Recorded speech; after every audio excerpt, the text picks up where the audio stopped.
शुभ सकाळ. आपण आता भक्तनिवासवरून आज रसाळगडचा प्लॅन आहे आणि मग तिथून मुंबईचा प्लॅन आहे. तर आपण आता रसाळगड भक्तनिवासमध्ये आहोत, परशुराम मंदिराच्या भक्तनिवासमध्ये. त्याच्या टेरेसवरून हा इथला नजारा दिसतो बघा, एक नंबर. सकाळचे वाजले 6:30 आणि पूर्ण हा चिपळूण शहराचा नजारा इथून आपल्याला पाहायला मिळतो. सकाळीच लवकर उठून तयारी करून रसाळगडकडे जाण्यासाठी सज्ज झालो. श्री क्षेत्र परशुराम सोडण्याआधी पुन्हा एकदा भगवंतांचं दर्शन घ्यायला मंदिरात गेलो. पौराणिक कथेनुसार कोकण प्रदेशाची निर्मिती श्री विष्णूंचा 6वा अवतार असलेल्या परशुरामांनी केली.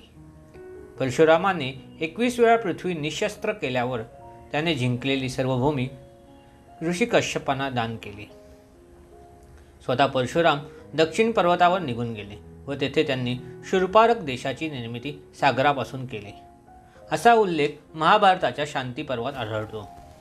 पौराणिक कथेनुसार परशुरामाने स्वतःच्या वास्तव्यासाठी नवीन भूमी तयार करण्याचा निश्चय केला आणि त्याप्रमाणे सिंधू सागराला म्हणजेच अरबी समुद्राला मागे हटण्याचा आदेश दिला.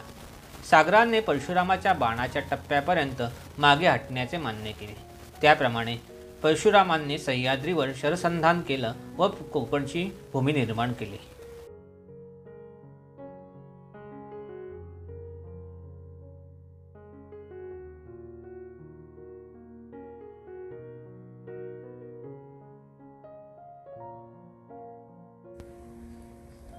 काल रात्री अंधार झाल्यामुळे मंदिराच्या आसपासचा परिसर पाहणे राहून गेले होते. ते या निमित्ताने पाहायला मिळाले. पुन्हा एकदा भगवंतांचे दर्शन घेऊन रसाळगडकडे प्रस्थान केले.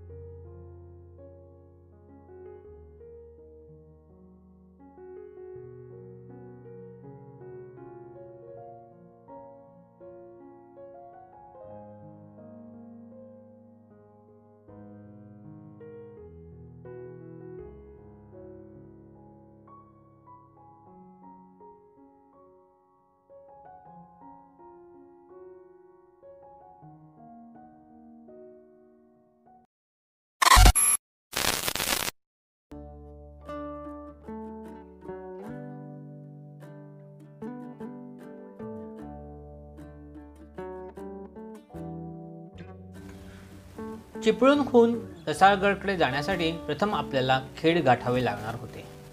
तिथेच आम्ही सकाळचा नाश्ता केला व रसाळगडकडे मार्गस्थ झालो. यावेळी देखील गुगल मॅप आमच्या मदतीला होताच.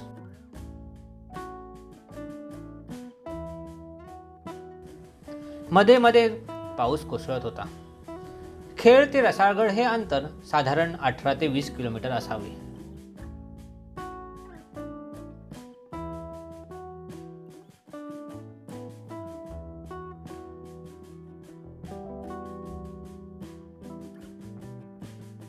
रसाळगडाच्या पायथ्यापर्यंत म्हणजेच रसाळवाडीपर्यंत आपल्याला गाडीने जाता येते.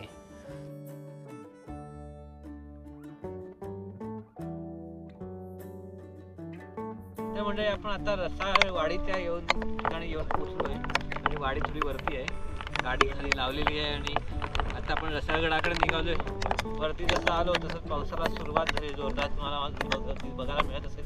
हा पंचो घातलाय आणि सगळीकडे धुक्याची दाट अशी चादर आहे. आपण किल्ल्याकडे आगेकूच करणार आहोत, किल्ल्याकडे निघालेलो आहोत. तिथूनच किल्ल्यावर जाण्यासाठी पायऱ्या लागतात. आम्ही तिथे पोचलो तेव्हा जोरदार पाऊस सुरू झाला.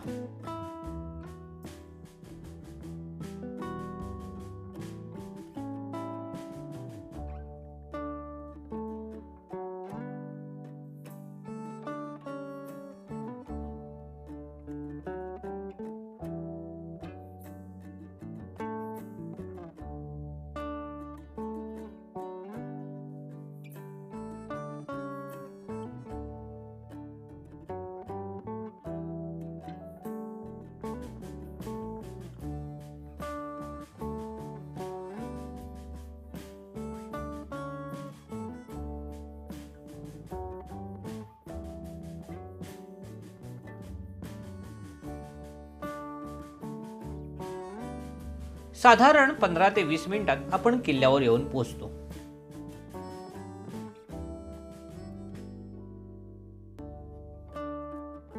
मुसळधार कोसळत असलेल्या पावसामुळे किल्ल्याच्या पायऱ्यांना छोट्या धबधबाचे रूप आले होते. या पायऱ्यांवरून वाहणारे पाण्यामुळे आम्हाला एक वेगळीच अनुभूती मिळाली. पायऱ्याने किल्ल्यावर चढताना आपल्याला 2 प्रवेशद्वार लागतात.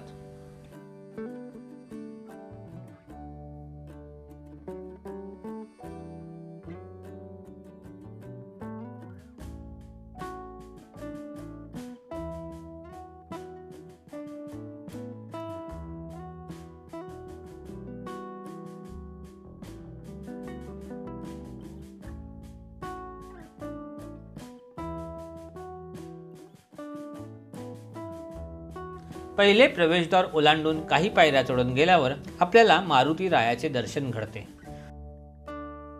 मारुती रायाचे दर्शन घेऊन आपण थोडे वर गेल्यावर आपल्याला किल्ल्याचे दुसरे प्रवेशद्वार लागते.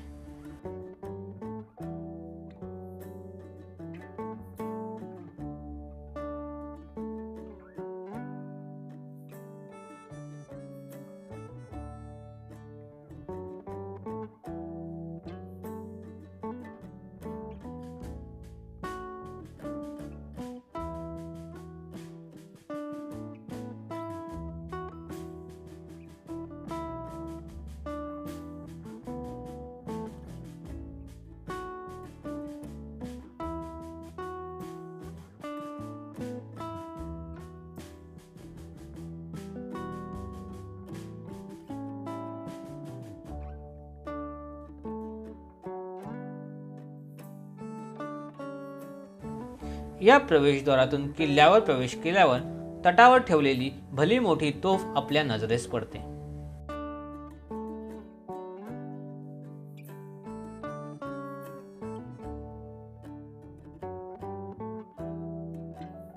तोफा हे या किल्ल्यावरचे मोठे वैशिष्ट्य. इथे आपल्याला अनेक छोट्या मोठ्या तोफा पाहायला मिळतात. खेड तालुक्यातील पूर्वेस महाबळेश्वर कोयना डोंगर रांग पसरलेली आहे. या डोंगर रांगेपासून सुटलेल्या समांतर डोंगर रांगेत रसाळगड, सुमारगड व महिपतगड हे 3 किल्ले आहेत. या सर्व किल्ल्यांमध्ये रसाळगडाची उंची सर्वात कमी आहे. हे किल्ले एकमेकांजवळ असल्यामुळे अनेक ट्रेकर रसाळगड, सुमारगड, महिपतगड असा ट्रेक देखील करतात. संपूर्ण किल्ल्याचा माथा म्हणजे एक पठारच.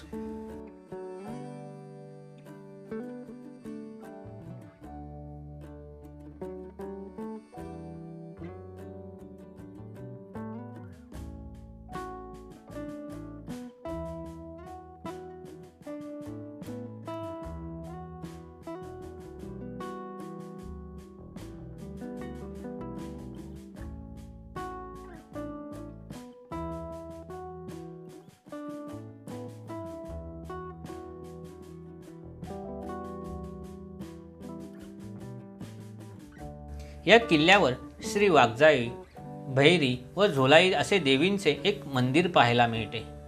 मंदिराच्या समोर आपल्याला दीपमाळ व तुळशी वृंदावन पाहायला मिळते. त्याचप्रमाणे काही प्राचीन मूर्तींचे अवशेष व काही तोफा देखील पाहायला मिळतात.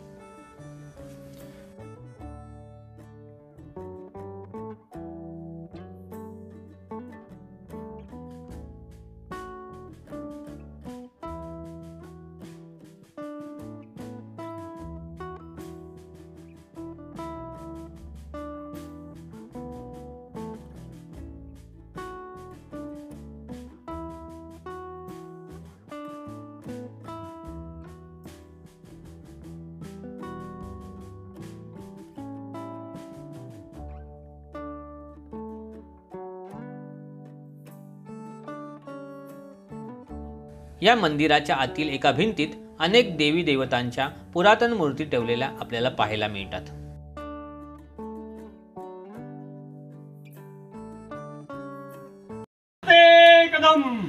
आस्ते कदम आस्ते कदम महाराज गणपती गजपती भूपती सुवर्णरत्न श्रीपती अष्टवदान जागृत अष्टवदान वेष्टित न्यायालंकार पंडित शस्त्रास्त्र शास्त्र पारंगत राजनीती धुरंधर प्रौढ प्रताप पुरंदर क्षत्रिय कुलावतंस सिंहासनाधीश्वर राजाधिराज श्रीमंत श्रीमंत श्रीमंत छत्रपती शिवाजी महाराज की जय। श्रीमंत श्रीमंत श्रीमंत छत्रपती शिवाजी महाराज की जय। श्रीमंत श्रीमंत श्रीमंत छत्रपती शिवाजी महाराज की जय। धर्मवीर राजा संभाजी महाराज की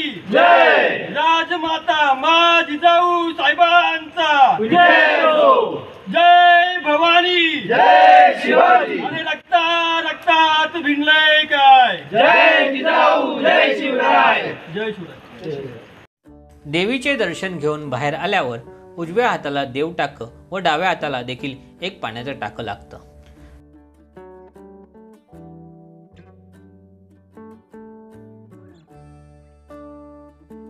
देव टाक्याच्या बाजूला गणपती मंदिर आहे. देव टाक्याच्या समोरच आपल्याला बाले किल्ला लागतो.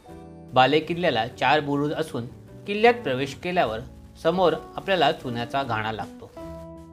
अलीकडेच किल्ल्याचे दुरुस्तीचे काम झाले असावे, त्यामुळे इथे एक लोखंडी जातं देखील आपल्याला पाहायला मिळतं. बाले किल्ल्यात प्रवेश केल्यावर उजव्या हाताला आपल्याला एक बुरुज पाहायला मिळतो. या बुरुजावर आपल्याला काही तोफा देखील पाहायला मिळतात.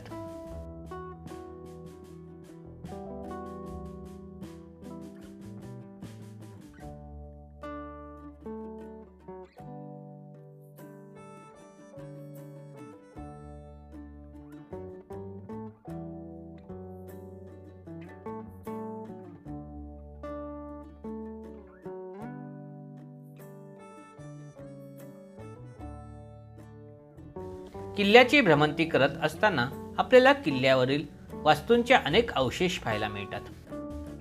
त्याचप्रमाणे किल्ल्यावर अनेक पाण्याचे टाके देखील पाहायला मिळतात. तसेच किल्ल्यावर एक धान्याचे कोठार देखील पाहायला मिळते.